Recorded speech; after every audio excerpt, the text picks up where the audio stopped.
So good morning. Thanks very much for coming along today, taking time out of your schedule to come and listen to our updates from a BP2 market engagement perspective.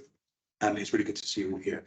So today is the second of two sessions that we're running in January. These were delayed from you may remember, mid-December. Hello, Rob.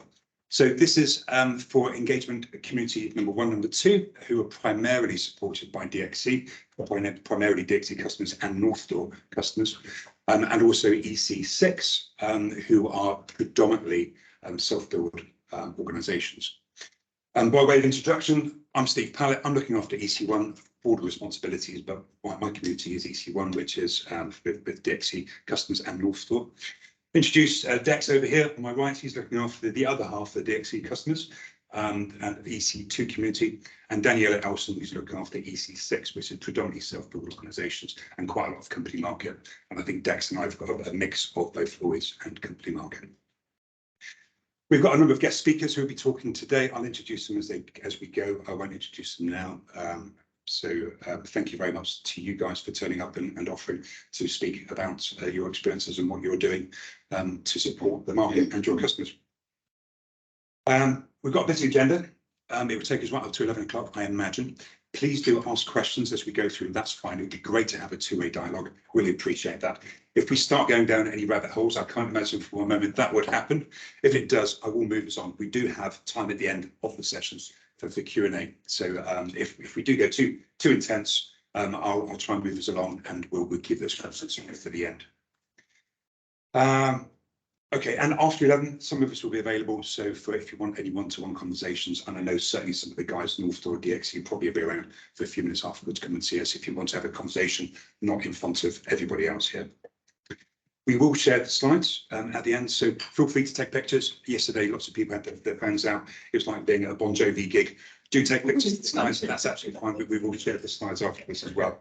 Bon Jovi, am I showing my age? Yes. It's like being Billie Eilish. All right. I'm recording. Now, I hope that's okay with you. The reason we're recording it is not necessarily to share with you afterwards. It's to share to those organisations who couldn't come in person today. We want everybody here. It is an in-person event, and a hybrid event of this type doesn't work very well in our reckoning. So recording here, but it's purely for us to capture questions that we come through, making sure we can respond to them after the session, and to send to those organisations that couldn't join. If anyone's got any objections to that, please do let me know. But if you ask any questions, be aware that we are recording, and not that they will be looking at you knowing who's asking those questions. So do let me know, or stick your hand up if you're not comfortable with that, please. So this is the agenda for today. So back one. We'll start off 23-24 roadmap and key milestones. I won't labour too much on 2022 and the successes that we had or otherwise, but I will touch upon it briefly. But I think we flogged that quite to death on the event on the 5th of December, and all of your engagement with your engagement partners. Pass across to Danny to talk about the deployment approach, including MAT, so how this solution will be deployed, when it will be deployed, or when we know more about that. Focus on 2023. FCP updates, so not much on claims, but we'll just talk very briefly on faster claims payments. Accord mapping data standards. Unfortunately, Clarissa Monticello, who's head of global reinsurance and large commercial at Accord, couldn't be here today. She was in yesterday, but for personal reasons she couldn't make it here today. I'm not going to ask Mark, who's also here from Accord, but from ASG, to speak to those because he's slightly on the other side of Accord. But we'll do a double header bluff. A little bit of what Clarissa talked about yesterday, but at least to introduce the subjects anyway. Thanks, service provider update, DXC North Door. Thank you again, guys, for coming in. It's much appreciated. And view from the associations, Rob Myers from the LMA, thank you, James Livett from LIBA, and in absentia, Louise Day from IUA, but we'll talk to her slide. And then some time for questions and answers. So if there's nothing from the floor, if you're okay with the recording, we'll begin. Thank you.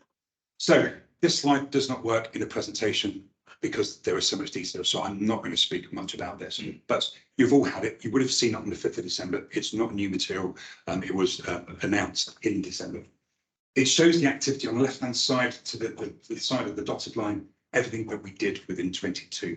And as I said, I'm not going to talk too much about all the successes and the achievements, but you can see with the green diamonds, these were all the milestones delivered in 2022. So pretty much a sea of green.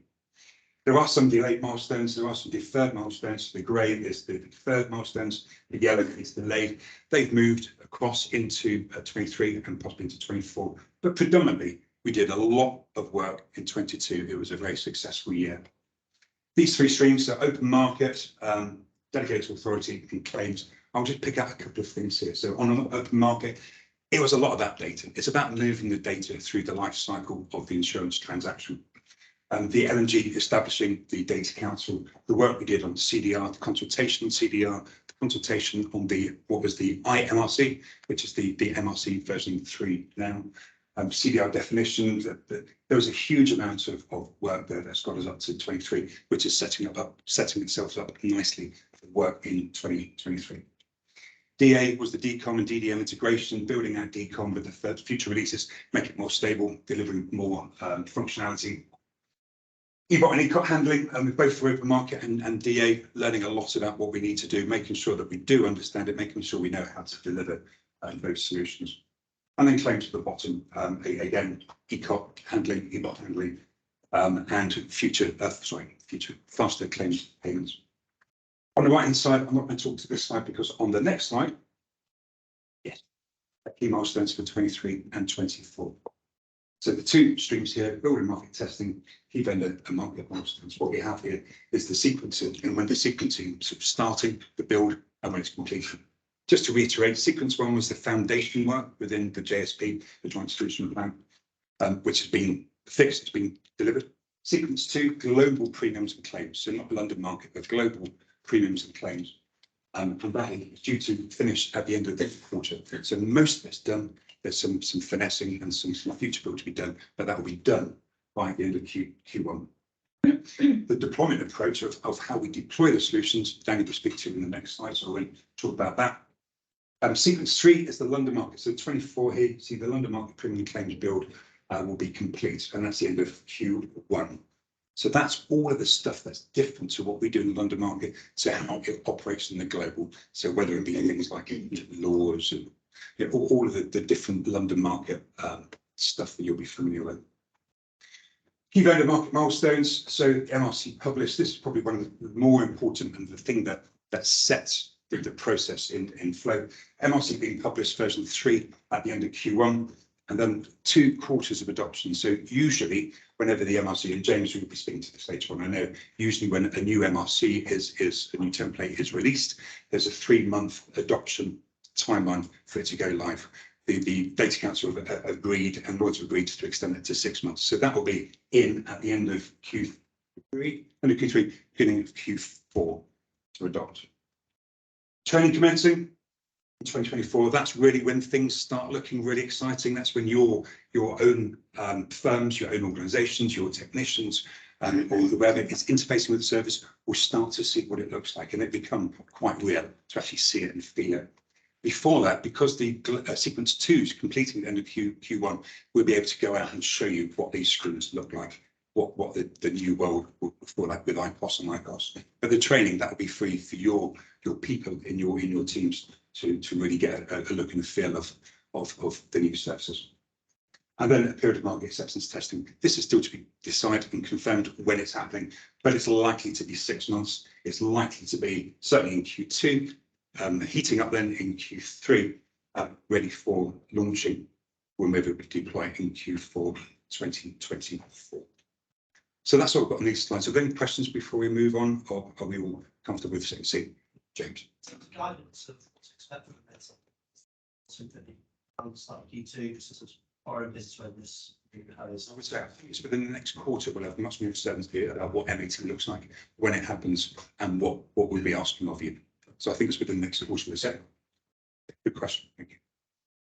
Okay, there's no more. Plenty of opportunity to talk about other things afterwards, but Dex, if you pass on to the next, I think on to you, Danny. This is Danielle Elson, who's looking after EC6. Thank you, Steve.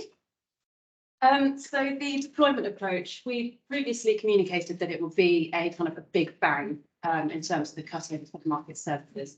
However, there have been questions that have been raised due to the nature of the industry that we work in, as to whether or not that is actually the best approach to deploy these market services.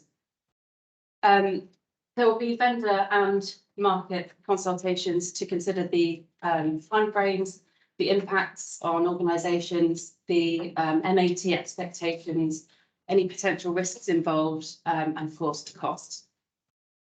In Q1 this year, we're working to assess the impacts of both approaches, where representatives from the market and vendors will advise and consult on the benefits and also potential impacts that both options will have to the organisations in the market.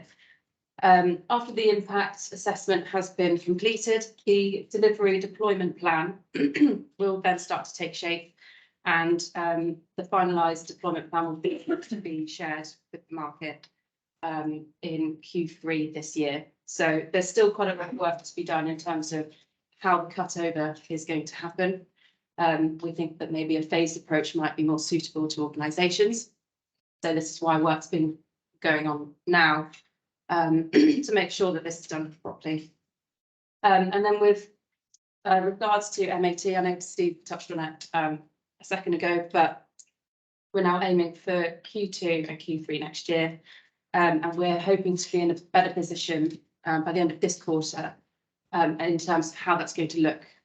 So how long it's going to take, who's going to be involved, and also, you know, yeah, to make sure that everyone's going to be confident in how that's going to roll out and look.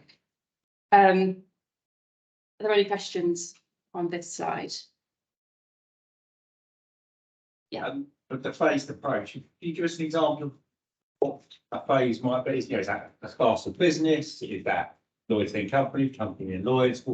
How might you chunk that up? Well, I think the detail will still need to be worked out in terms of that, but I imagine it will be per work stream.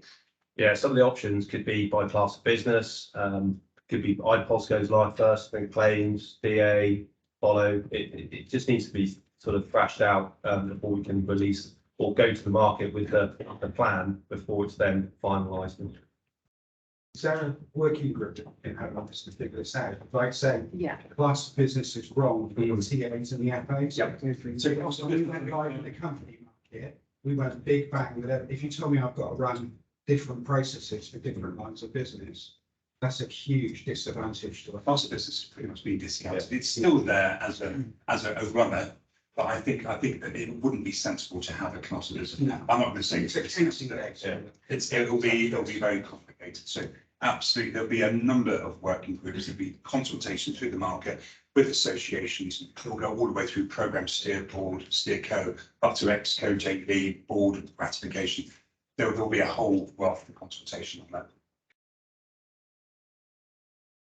that. Okay. So if there's no more questions, I'll hand over to Dex, who's going to focus on the 2023 roadmap. Thanks, Danny. Hi, Ronan.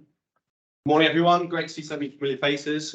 What I'm going to be spending a few minutes now on is what we think are some of the key focus areas for 2023 as you progress towards the go live date. So that really picks up with your understanding of the solutions and what they're going to deliver. And to support you with that, the LMA released their foundational playbook, I think back in August last year, which with the information that we had at the time, gave you the understanding of the solutions, what they would deliver, and importantly, what you should really be starting to think about in terms of the changes that you need to make within your organisation. Even if you decide that you don't want to leapfrog ahead to go full digital and you want to remain on the transitional services in the short term, you will still need to make change. And we called that out in the playbook.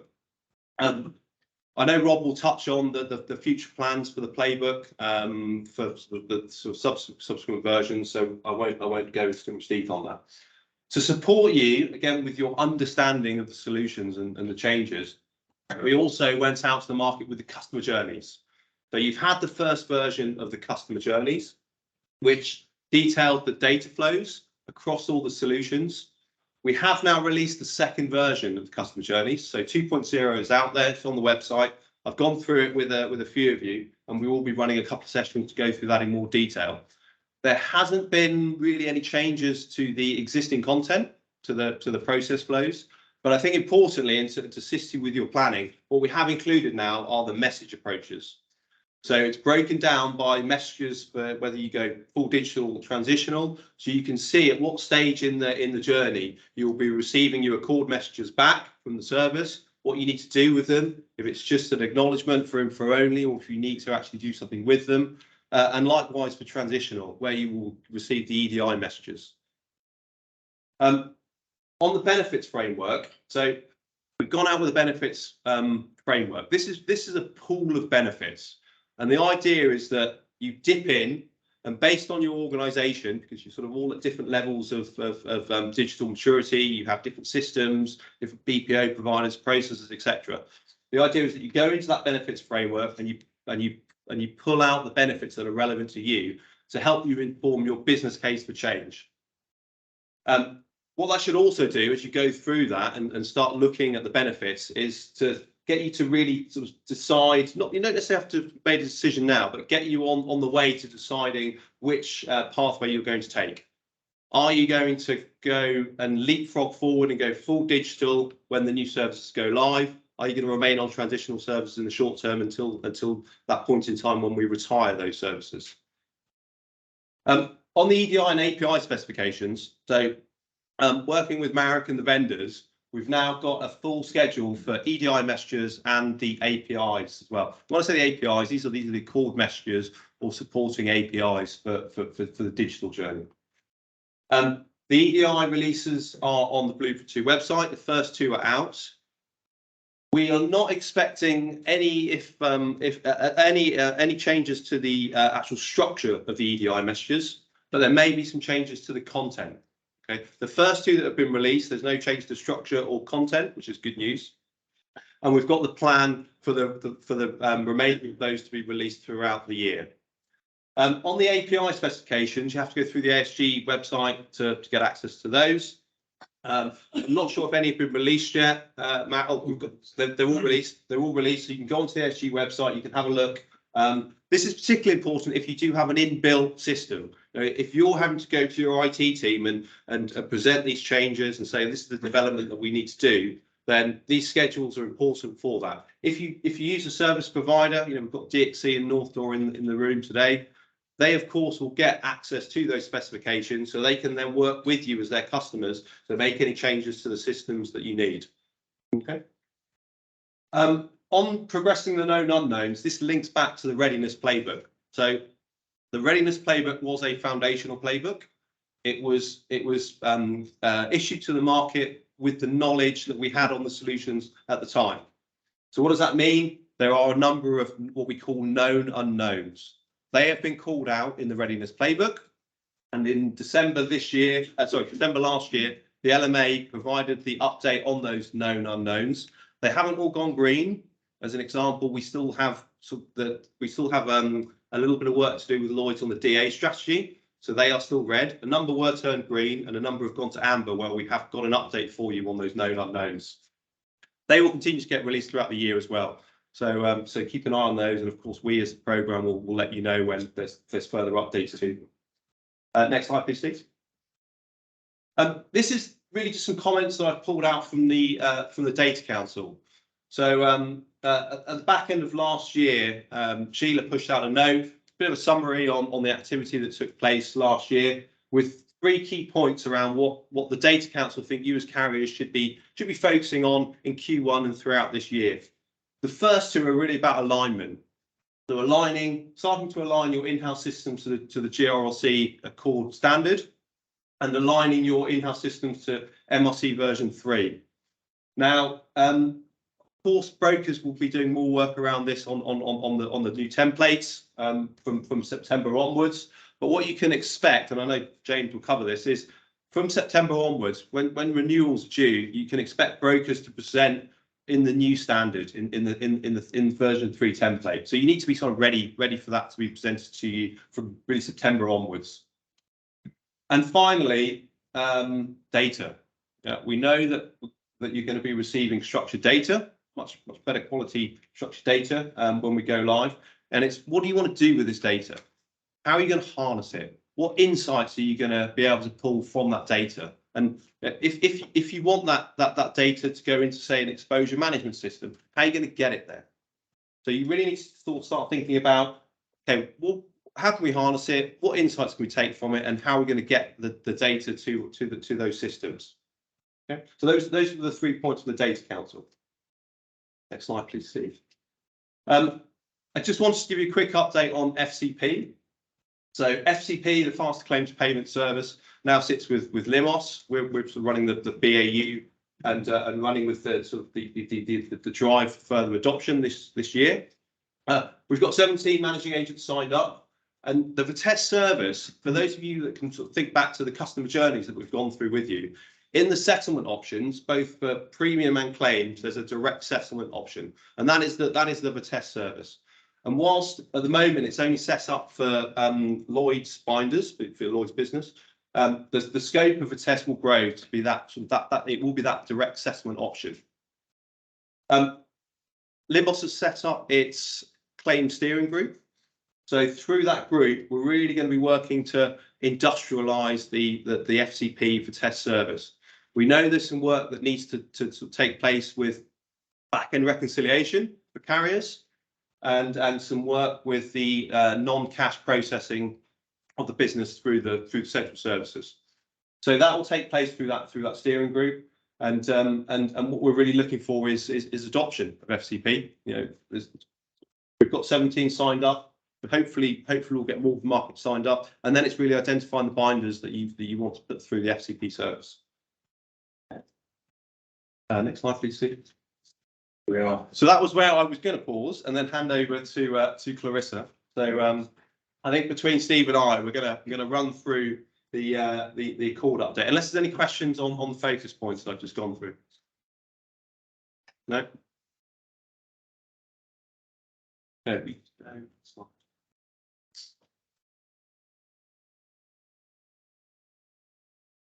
So Accord and the JSP. So we know that a CDR is going to be or CDR data set is going to be created, more than likely by the broker, subject to the process roles and responsibilities groups confirming that, and that a CDR will then be presented to the gateway for augmentation, validation, before it then sits in the data store as that central risk record. What we've done is we've taken the CDR and we've handed that over to Accord, who are working to sort of map that to the GRLC standard. Which is pretty much done, I think, isn't it? Pretty much done. Yeah, pretty much done. Once the CDR is there in the middle, sitting in the data store, Lloyd's will be able to pull the data it needs for its own regulatory tax reporting, etc. And it's very likely that you will then, as a carrier, will be able to get that CDR back as well for consumption insurance system. How that's going to work is still sort of TBC. It's with the JV, but it's looking very likely that you will be able to have that CDR back once it's been validated and it's sitting in the data store. Okay. Anything else on this slide, Steve, that I'll touch on? No, I think it's good for them. Next to each line. So this is really just showing you how IPOS and ICOS sits in the process, and how a broker will be submitting their TAs and then their FAs into IPOS. Now they're all going through, it's IPOS or ICOS. So whereas before we came out to you and we said all TAs and FAs will be processed through IPOS, we've had a slight change of stance on that. We reviewed it, we realised there are more layers of complexity with processing claims and claim settlements, so they will now flow into IPOS. So if it's premium, TAs and FAs into IPOS. If it's a claim movement, into ICOS. Okay. The messages will flow out to the carriers. The tax and reg info will go to Lloyd's, and there'll be some slight changes to the messaging. So for your London business, Accord are working on any changes that they need to make to the EBOT message to support the London business. We've got to remember that the Accord message is a fundamental level message. So for things like your non-fundamental splits, you will still have to have a system that's API enabled to receive that information back. And I'm sure Chris might cover that as well. And Mark. Yeah. Anything else on this one? Steve? No, I think you covered the tax reg part, the messages out to carriers and also to brokers. So if the brokers are generating the messages into iPost, and of course, they'll be getting EBOT messages back to. I think that was everything that Clarissa spoke about. She probably did it far more eloquently, but that was a very good job. One thing I would say is that, and Mark, we spoke about this recently. So Mark Bennett from ASG. If you've got any questions on, you mentioned on the previous slide, anything about ASG and the specs, then Mark can cover that. But for those of you, some of you will be involved in, and some of them are you, the market experts in Wishlecon, on the Wishlecon UK group, so like Simon and Tim. But if there's any interest in joining those groups, I mean, maybe through Mark, speak to maybe Simon. Simon, do you chair the UK? Oh, Emma Ford, okay. There's certainly Simon or perhaps Tim Pledger, Enrico High. Speak to these guys if you want to be more involved in understanding more about EBOT, ECOT and the processes and because what we're doing is something very, very similar in terms of the process, in terms of the messaging. So do have a chat, and I'm sure you'd be warmly invited to attend those meetings. Be very advantageous to your organisations. Can I just Please set the tone right in how we've set this? We're not Yes. making changes to make London different. Yep. With the agreement of all the big companies on the Rishi Fund steer code, we're slightly amending the process to make it work with one process for both company and syndicate markets. Good point. So it isn't a deviation, it's an agreed process enhancements that allows it to work in all scenarios. Excellent. There's an important point. And it's important, yeah. Are there any questions on that before we go on? We'll have plenty of time at the end of the session, but if there's anything you want to pick up on now, we're happy to try and respond to you. No, okay. In which case, introduce you to Chris. Thanks very much from DXC, who's going to talk briefly. Well, the floor is yours, really, Chris. That to tell me to talk briefly. Anything you want to talk about, preferably about your own solutions to maybe learning printing. Awesome. Yes, good morning, everybody. I've only got one slide, so hopefully it's the next one. So we had an event in early December where we provided some demonstrations of what we're doing to support our customers in the adoption of the new digital services coming out of Blueprint 2. So some of you may be familiar with this, some of you may not. I'll start again at the beginning.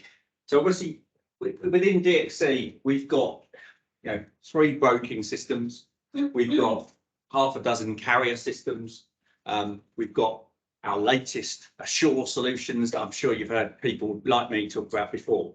And I guess the trick for us was how do we help all of those customers to adopt the digital services coming out of Blueprint 2? How do we support their embracing of Blueprint 2 and everything we've been talking about this morning? And what we didn't want to do was force our customers to upgrade to our new software, because that's not being a partner. That's using this as a stick to beat people with a little bit. What we also didn't want to do was force all of our customers to upgrade what they've got and go through a heavy sort of process of modification, changing the software that they're currently using. To be honest, we also didn't want to, lift the lid on half a dozen carrier systems, a few broken systems, and start making the same changes to all of those solutions. So what we did is we took the Assure principles, cloud native solutions, using low code, no code sort of tooling that we use on our Assure carrier and broking systems, and create what we call surround applications that can, I guess, extend the capabilities of an Iris, a Genius, a Zuba for insurers, an Open Box, an Open Co, and allow them to interact with the digital services. And the digital services that we're focused on at the moment are interaction with the CDR and the MRC version 3, EBOT and ECOT, and then e-trading integrations as well. So things like PPL and other variations on the same thing. So we created DXC Assure Market Link, and this is a real piece of software. It's an application. We've connected it up to our 3 broking systems already. So they are now sending data, the data that they have into Market Link to create a CDR record. And that CDR record is structured like the MRC version 3.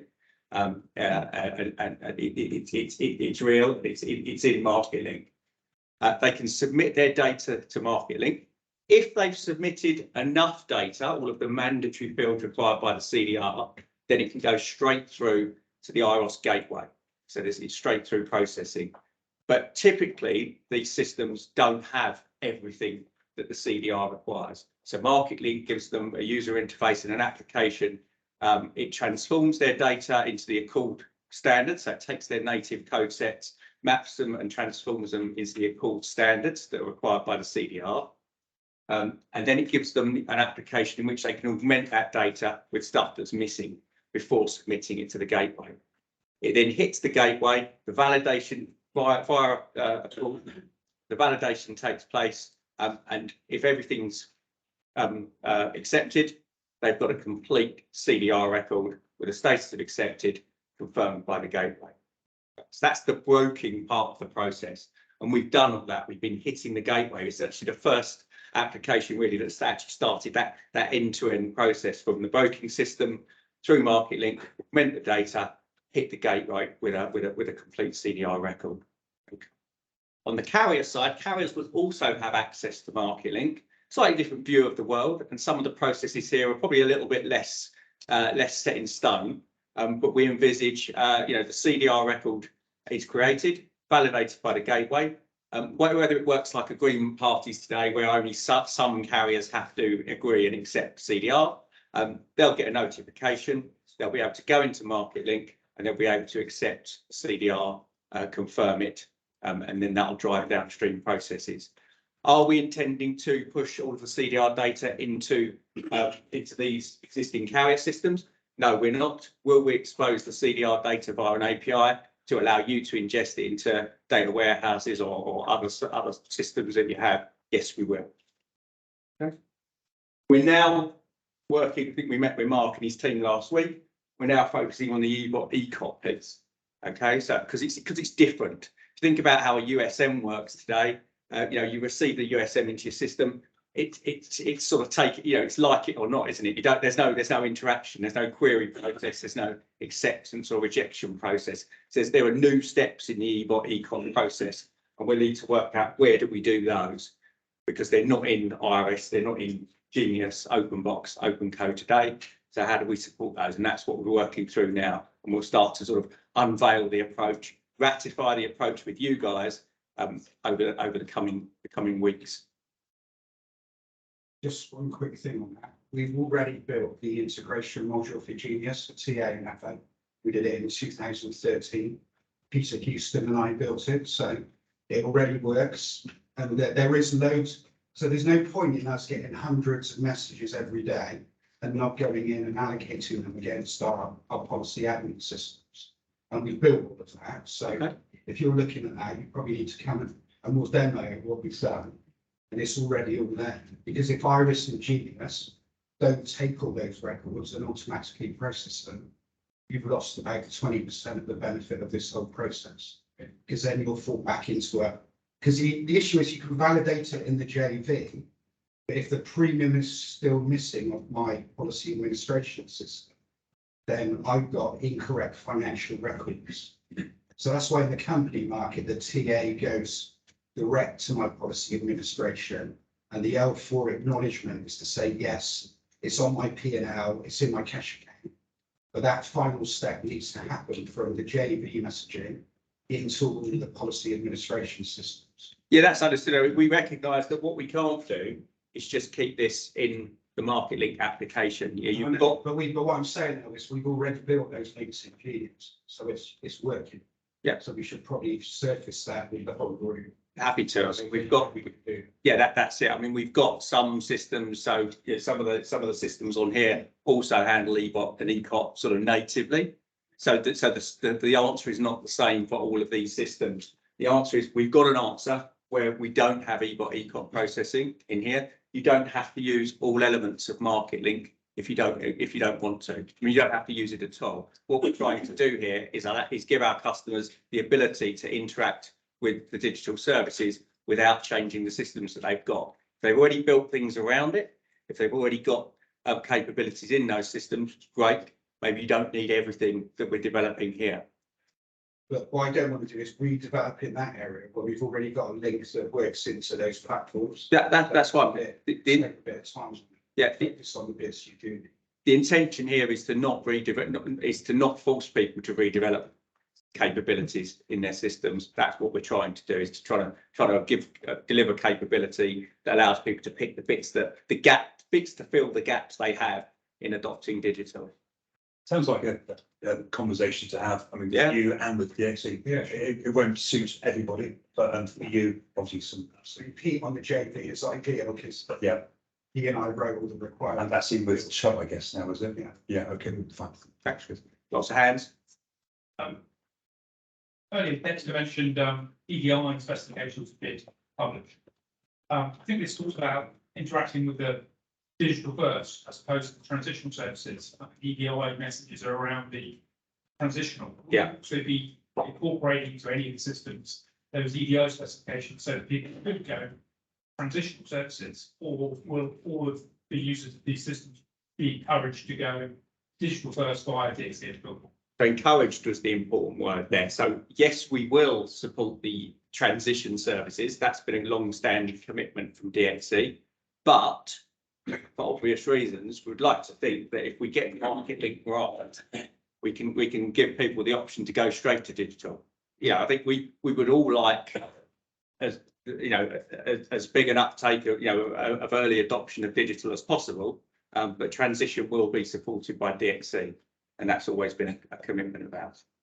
Can I just jump in on that? So that was my question as well, but just to clarify it. So will Market Link be used to provide transition services? No, that's not the intention. Transition services are really, turning an EBOT message into a USM. Yeah. And populating the USM tables that you currently have in your systems and the screens and everything else. Yeah. So we all have the feedback, look at what the EDI and how the EDI is, but to your point, look at how this works in terms of the actual posting, consider which one's best for us. And there is, and I can't give you any more details on it yet because I'm not the one sorting out the details, but we are establishing an early adopter program for this. And obviously I'd encourage anyone who's interested in being part of that. Some of you we've already spoken to let us know. It'd be helpful to know with the EDI message, given that they're already there on the website currently, timeline around incorporating those specifications in said application, i.e. for Iris, it's going to be version 23 that will be delivered in 12 months or whatever it might be. Okay, and you're right, now the specs are there, but that should be possible. So we'll take that as an action. And that is one of my three questions that I'm asking you. Sorry, but Wes, you've got your hand up as well. Yeah, I was just asking, so DXC's touting a bunch of carrier systems here that don't do end-to-end. So what's DXC's proposal for a new market entrant, for example, where you wouldn't need to build something in between? And is there an upgrade path for all of those people on the ones that don't do end-to-end? I'm not sure. So what do you mean end to end? Well, you're sticking this thing in the middle, this asset sure market link thing. Yeah.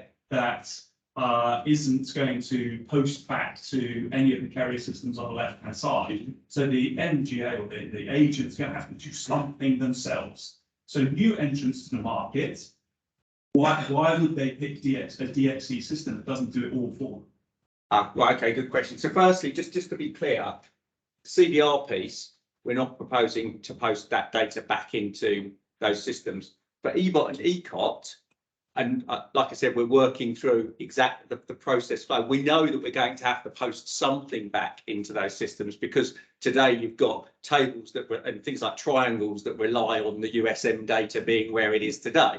So we know there's going to have to be data posted back to pop, a bit like the transition services will do really. They'll post data back into current USM tables or SCM tables to make sure that the systems still, work. What would we sell a new entrant? What do we sell new entrants today? We sell systems that aren't on here. So these are our sort of heritage systems. We sell DXE Assure Commercial and Specialty to carriers, okay, which is actually based. We took Zuba for insurers and Zuba MGA forward to create that. We sell DXC Assure for broking for our broking customers. Lockton, I believe, are the first live customer on that. That's what we sell today, and that has eBot ECOP. Both of those have eBot ECOP capability sort of natively, so you wouldn't use Market Link for eBot ECOP because it's in those systems alongside USMs, SCMs, Lerma, IOU, and all the others. But the irrefutable CBI record, which is going to be the market lead record, will not be in our pads. Unless market feedback is we have to have it in our pads, it will be in Market Link. Your instance of Market Link, you via an API put it wherever you like, but we weren't planning to put it back into Iris, back into Genius, back into OpenBox or OpenCo. I'm going to step in now. Yeah. We're in a rabbit hole. Yeah, sorry. Very good questions. Valuable questions. Thank you. And I'm sure Chris will be around afterwards. Happy to. Sounds like that should be. Yeah. Yeah. Three good questions for you. One is around confidence in delivery. Yeah. And the level of confidence within DXC of delivering what you're proposing to deliver in time for Blueprint 2 solutions to be live. We're really confident. I mean, we're in fact we're pushing to have we're now trying to push things to move as quickly as possible. We want our early adopters. I think we declared a H1 release for Market Link almost ready before the services that it's going to interact with are ready. So we're very confident. Okay, thank you. Second question would be, what can these guys do, your clients do, to support you further? What do you need to do? I mean, it sounds like you've got some other one-to-one conversations to have with individual companies, but is there anything else you can do in terms of engaging with the customers and how they can help you with Market Link? I think it's these sort of challenges, to be honest, because look, you guys know this in many ways, better than we do. You're the ones using it. You're the ones who experience it. So, call us out on these things. Ask us questions. Let's have that debate and regular communication. Always available. So, great. And lastly is around the thorny question of money. And what is it you're doing? When are you going to be able to tell your clients what this is going to cost? How are you trying to keep the cost down so that people then can adopt these solutions in a timely fashion? Good question. So it won't surprise you. So I'm not going to tell you the costs today. There's a group working on those costs. There will be a cost, but it also we are equally incentivized. Might be the wrong word. We want to drive uptake of the digital services. That it's not about selling software, it's about because DXC are part of the JV, so it's about driving digital adoption in the marketplace. That will be over the next few months. I would expect us to start socializing the pricing and how it's going to work. Chris, thank you very much. No, Appreciate it. thanks everyone. This is Chris. You've got his contact details, I'm sure. Yeah, I've got a badge on as well, so Grab him outside, or your usual person that you speak to at DXC. Thank you. Appreciate your time. Cheers, guys. Next, we'll pass across to Stuart and to PD from Norththorpe. Thanks very much for coming along, champs. I think, Stuart, you're going to be speaking to this. Yep. But yeah, the floor's all yours. Thank you very much. Thank you very much. So, morning, everybody. We're from Norththorpe, and I'm conscious there's a lot of DXC customers in the room. So for those of you that don't know what we do, we provide a policy administration system for carriers only in the market. So we're a slightly different position to DXC. So I'm Stuart. I'm one of the account managers at Norththorpe. I look after all of our Lloyd's clients. PD, do you want to give a quick? Yeah, I'm PD Bhutia. I am the head of the underwriting application and Lloyd's market specialist consultant at Norththorpe. Great, thanks. So from a Blueprint 2 perspective, as I say, we're in a slightly different position to DXC. So we're fully committed to the whole project and delivering that for our customers.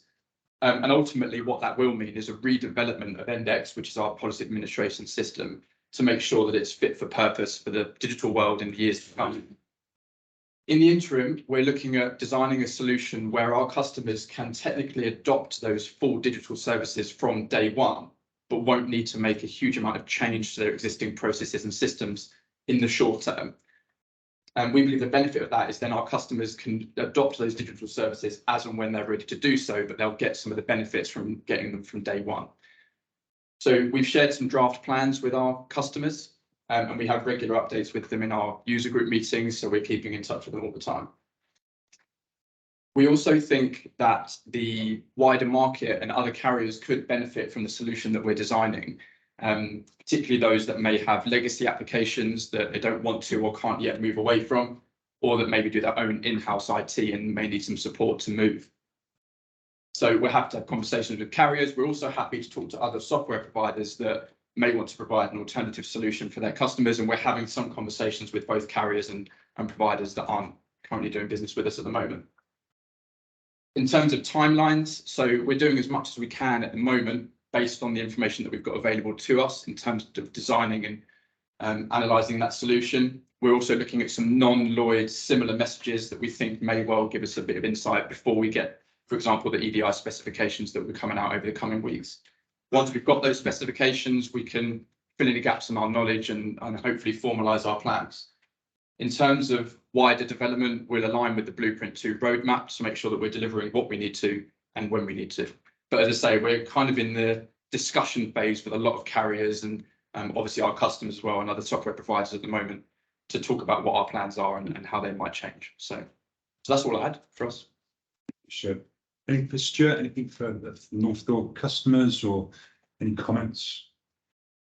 It's not really a question for North Door, but for other people in the room. So we understand there will be changes to the EDI messages for the transition, and we understand the structure is not going to change significantly, but there may be some changes to content.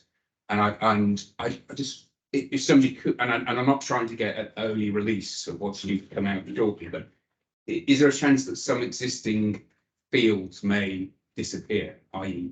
they're there in the structure, but they're now blank? Is my question. Marek.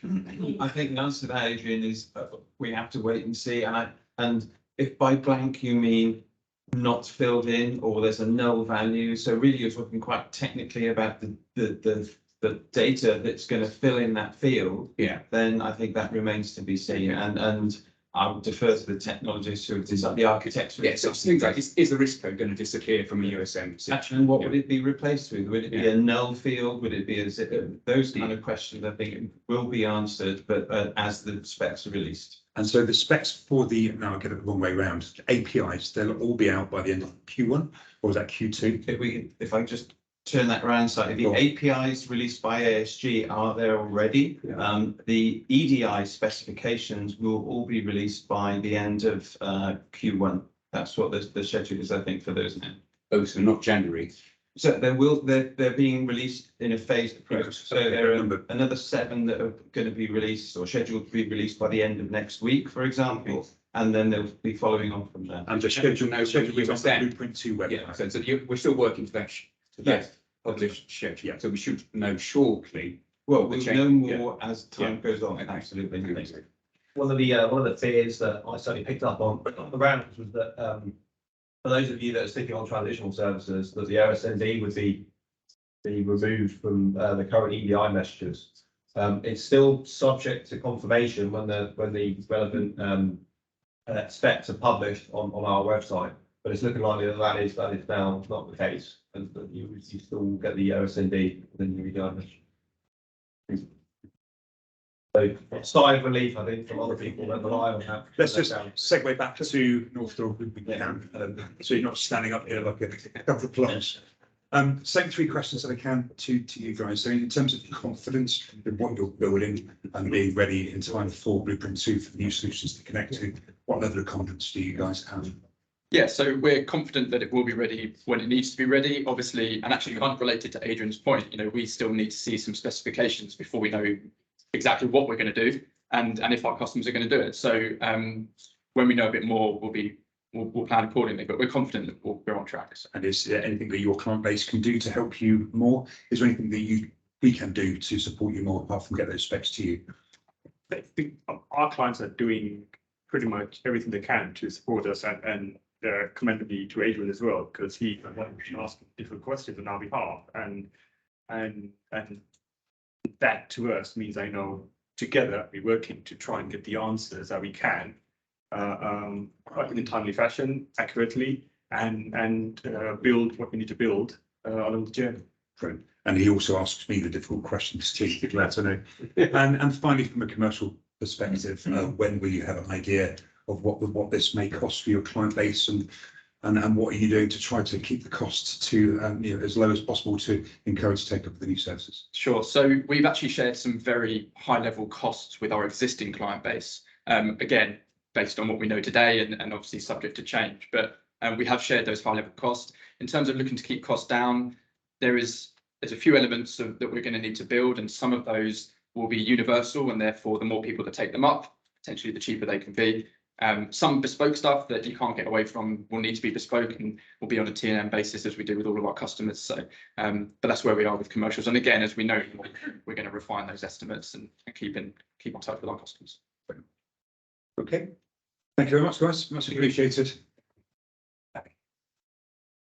Great, so we're going to move on now to the views from the associations. So in no particular order, I think we'll start with Rob. So we get the view from the LMA, please. There's a danger.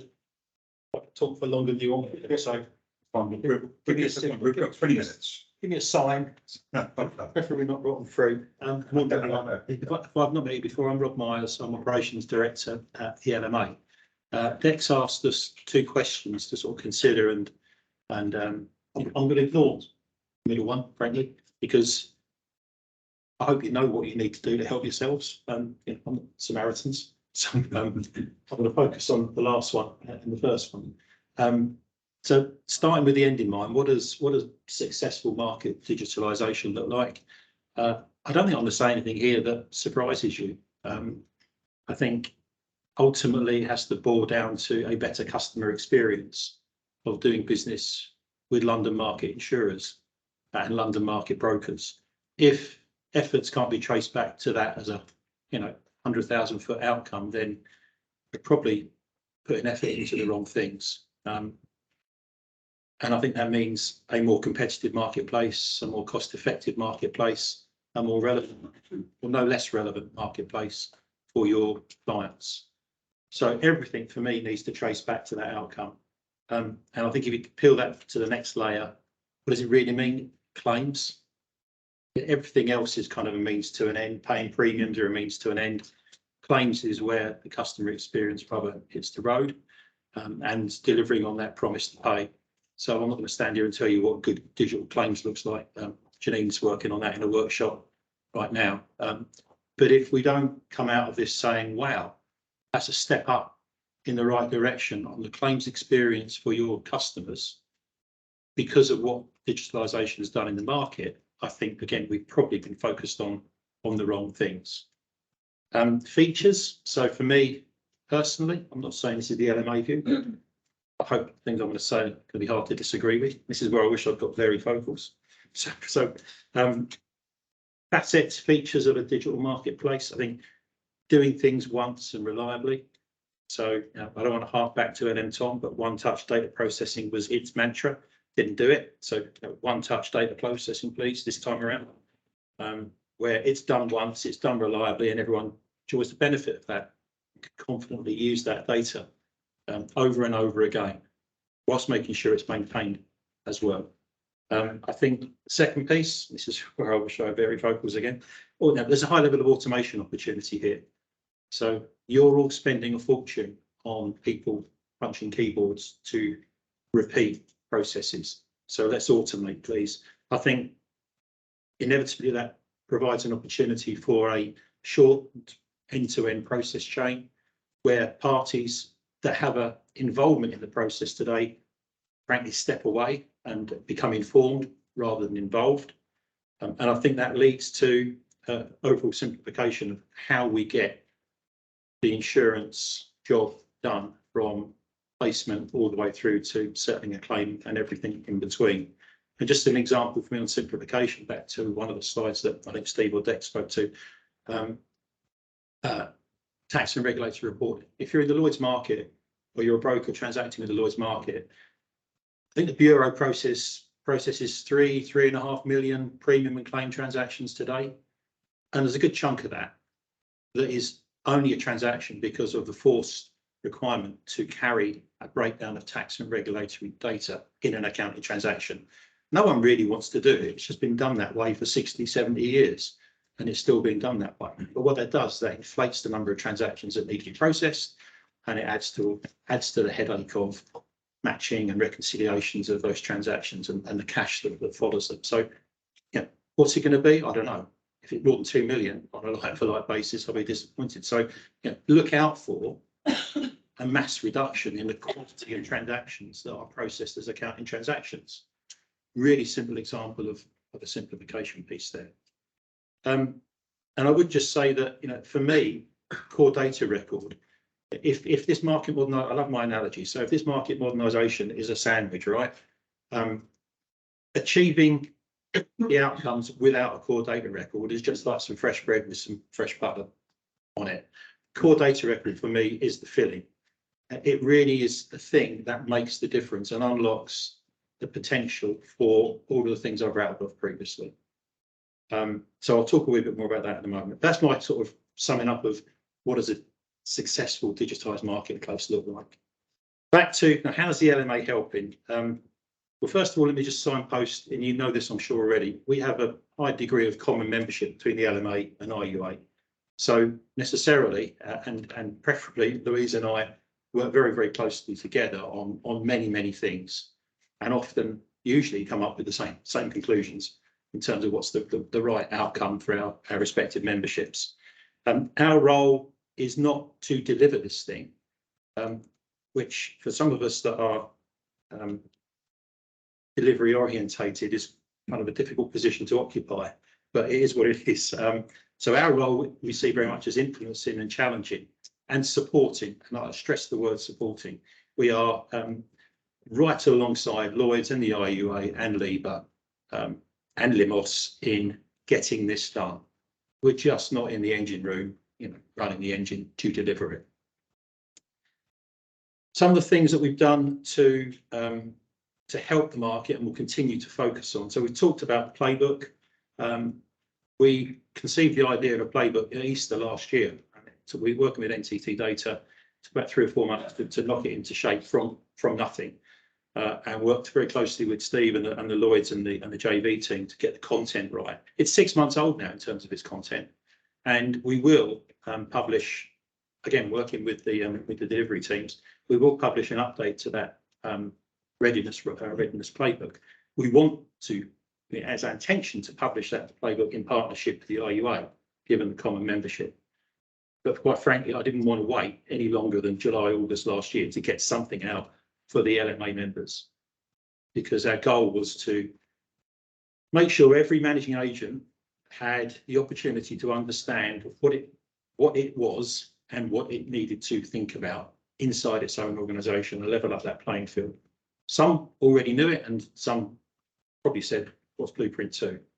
Thank you very much," and everything in between. So there will be another version of the playbook coming along, and we want to do that in concert with the IUA. The other 2 areas that we're very focused on in this influence, challenge and support role are answering questions, and I'll keep this really, really simple. What is it? What is it we're going to get? This has been a session very much on the tech. Lovely, fine. Well, what is it? What's coming at you in terms of services and in terms of service experience and service improvement and the commercials that attach to that new breed of services? So what is it, and why and when do I want to consume it? So kind of, from my point of view, letting the techies get on with the techie bit and trying to focus on business outcomes, business motivations, and information that our members can use to inform their decision making and ultimately be ready on time in the fashion that they choose to be ready. We're also trying to maintain a... Can I give you a warning? Yeah, I needed it. So we're trying to maintain a holistic view on things. So this has been very much a joint solution plan, digital bureau conversation piece, which is absolutely right, but it's not the only part of the puzzle. There are core data record bits. There's stuff that needs to be done in the trading platforms. We need to be clear what the role of DCOM and DDM is. And they're all, for us, part of the puzzle. And I'm sure that Steve and Dex and the team are kind of very aware of that as well. But we're trying to hold that holistic view of things. And then in terms of once you're clear what it is and why and when you want it, how do you get it? Okay. So just trailer for some things coming soon. Beginning of February, we intend, so this is we being LNG Data Council and our role in that, we intend to publish the consultation papers for the process, roles and responsibilities for assembling and submitting core data record. Who's responsible for creating what data? Who's responsible for reviewing it? And how does it get to the gateway? Once it's arrived at the gateway, how do you cope with the responses back from the gateway? That's a month-long consultation that will begin at the start of February. We're very engaged in the testing framework and also the deployment approach conversations. We hope we can bring our influence and challenge to bear in that area. We will continue to use our delegated authority reimagined efforts from 2021 to influence the way delegated authority business for Lloyds evolves and is accommodated in joint solution plan and the broader Blueprint 2 piece. There's a general backing of that amongst our members as a kind of a visionary piece, and we're encouraged by the fact that the Lloyds DA folk, I think, are coming more and more into line with many of those ways of thinking. And then just finally, we want to get answers to, so where does the DA, what is the DA answer? There's a bit of a vacuum at the moment, as you saw earlier around, so delegated business, it's 40% I think of Lloyds income. What's the answer to delegated? And the unspoken word on there is proportional treaty. There's a project out there that just needs to land somewhere, and we want to see it land inside joint solution plan, the delivery. That's me. Sorry if I over. No, absolutely perfect. Thanks very much. Absolute questions at the end. Any questions for Rob? Yeah, at the end would be brilliant. Thanks very much. And we've been working very closely with LMA, and your support is really appreciated. Thank you and your team. Next up, James from LIBA, tell you a little bit about what LIBA have been doing for within Blueprint 2 and the feeling on the ground in terms of brokers and your your interaction with the brokers. Well, firstly, obviously, I want to get properly done because I'm bored of big stupid players. It's been going on a bit. So I'm a reinsurance broker at heart, so I'm always going to get behind that one. So for those of you who are actually here, well, one, I'm James Lewin from LIBA. For those of you who actually attend the sessions, obviously most of the project team, the jokes don't get any better. Sorry. So, see, this is the other slide problem, exactly the same problem, but the other way around. I have to take mine off to actually read my notes. So I'm going to stay this side because obviously you've all been looking that way, so you know. And also, I'm very close to the door when you just want to start throwing things at us. So, really, truly, let's get on to what we're talking about here. What are brokers doing? What are LIBA doing around this to support it? So not a lot I hear most people share, but actually we are under the covers doing a huge amount of work, a bit like what we're saying the other way. As a community, we're looking at the end-to-end process, not just focusing on here, which is very much that pre-plans piece. So in no particular order, I'm going to have a quick run through some of the bits and pieces we've done. So we actually did the playbook ourselves. We issued our own playbook, which I appear to have lost my notes. We issued our own playbook September-ish, October-ish last year. Went down very, very well with the brokers. I'm actually really hoping the fact that means that it's actually now appeared in some budgets, which will be very, very helpful. But it has actually, I've had some great feedback from people who actually understand what's going on now. To touch on MRC version 3, it's mentioned a number of times. As some of you may know, I've been sharing that group. So for those of you who replied to the consultation, it gave me 3,115 individual comments I had to pile through over the last 3 months. Thank you for making my life an absolute misery. However, market themselves, people who attended those groups, including Steve, we're at 800 hours we put into those 3,115 comments. So they weren't true with the tires have been kicked. Hopefully, the last meeting is next Wednesday. And then it's just a case of tidying up and publishing. But just to give a bit more colour on what Dex covered earlier about the adoption, from the date end of Q1, that it will be available for brokers to use. That means some who are the smaller ones, you're going to find will use it quite quickly because they'll have fewer templates to update. The larger brokers, it'll take them longer because simply have more to do. And at the end of the day, our illustrious friends and the software suppliers have this annoying habit of charging for updating templates.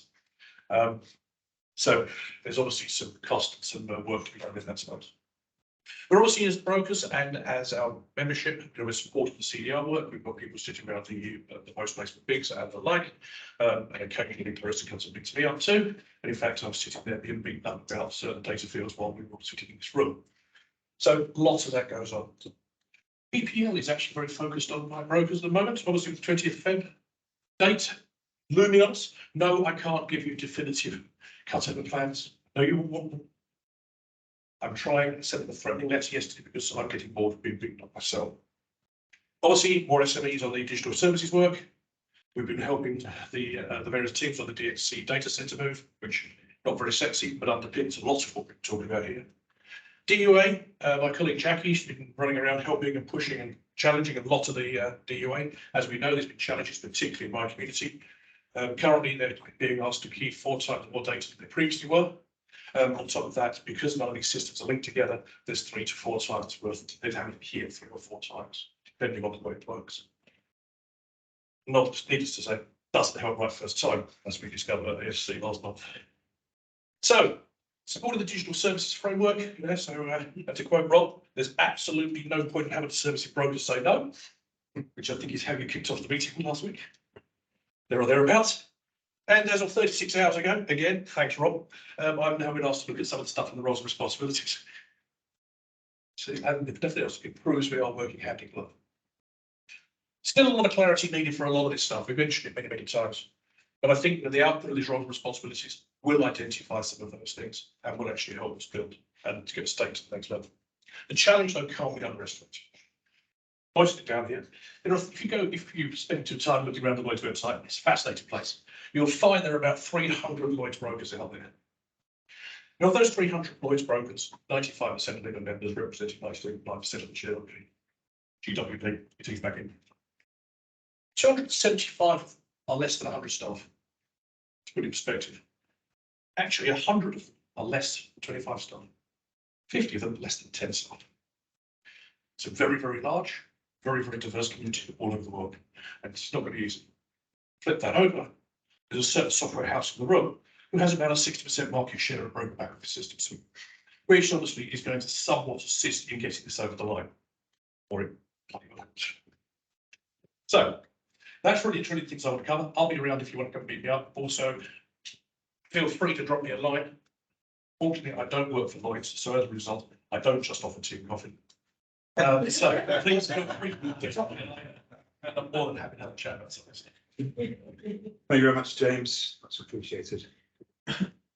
Finally, Louise, Centre of Apologies, she couldn't be here today. They operate a relatively lean change team over the IUA, but she has asked me to say hello and thanks for being here today. A couple of things that Louise wanted to highlight that how they're supporting the IUA membership. Firstly, you've heard about the playbooks. First off, the line was the LMA playbook supporting Lloyd's carriers, followed closely by LIBA and the broker playbook. The IUA also launching an IUA playbook, which will be largely based on the LMA, because of course processes are very, very similar, but we geared specifically for company market carriers. And that is coming out in February, I think, isn't it? Or was it January? So we have it on Next week. Next week. Yeah. Excellent. Also convening consortium regularly with all the IUA membership to ensure that Blueprint 2 is suitable for the company market. We're not just focused on Lloyd's managing agents and Lloyd's brokers, but it's also it's hitting the right notes with the company market carriers. What the IUA membership can do to support themselves, so it's very much focused on central claims and accounting and assessment services. Of course, some of the things that we're doing in the wider future of Lloyd's and Blueprint 2 isn't necessarily particularly specific to the IUA and company market. So if you're using central claims accounting and settlement services, ensure that you look at the playbook when it comes out next week. Engage with your engagement community, as I know you are doing, making sure that you fully understand the implications of Blueprint 2, what it means to you as a company market. Watch out for any circulars that are issued by the IUA. I'm sure you do, making sure that they're disseminated around the organisation to the people that you need them to go to. And if you're not sure, ask. I mean, of course, ask us as engagement partners. Ask anyone from the Lloyd's future Lloyd's team. Ask anyone from any of the associations relevant to the question. Of course, get in touch with Louise, get in touch with Kim Darrington. They are very well involved in what we're doing in Blueprint 2, and they would love to hear from you. So that was from Louise. Thanks very much. Advance to the last one. So we've made it, and we have 3 minutes. I said we'd have loads of time, but Chris got ambushed slightly, I think, on the steep part of it. So we do have time for questions. And whilst we're here, the QR code here, as you know, at the bottom of all of our emails as well. If you click on the link, it will take you to a query form. If you scan that code, you're welcome to submit a query form. Get in touch with us as engagement community or via the link. And Simon, you're first off the block with your hand up. One other thing I think that maybe didn't come out quite as strongly as it should do from that recent discussion is that this will revolutionise your post-bond operational processes. So in the future model, if you use this properly, you will have no unallocated cash. So all of our biggest problem in the market right now is that when I get my 100 USMs every day and I try and match them onto my pads, only 50% of them match. And the two biggest reasons I've got is loads of small endorsements where the underwriters haven't handed over the paperwork, and we haven't actually got a booking. And the other ones are the big differences on the international tax schedules. Now, if we use the CDR and the TA properly, all of those problems should go away with putting this model out for the Lloyd's market.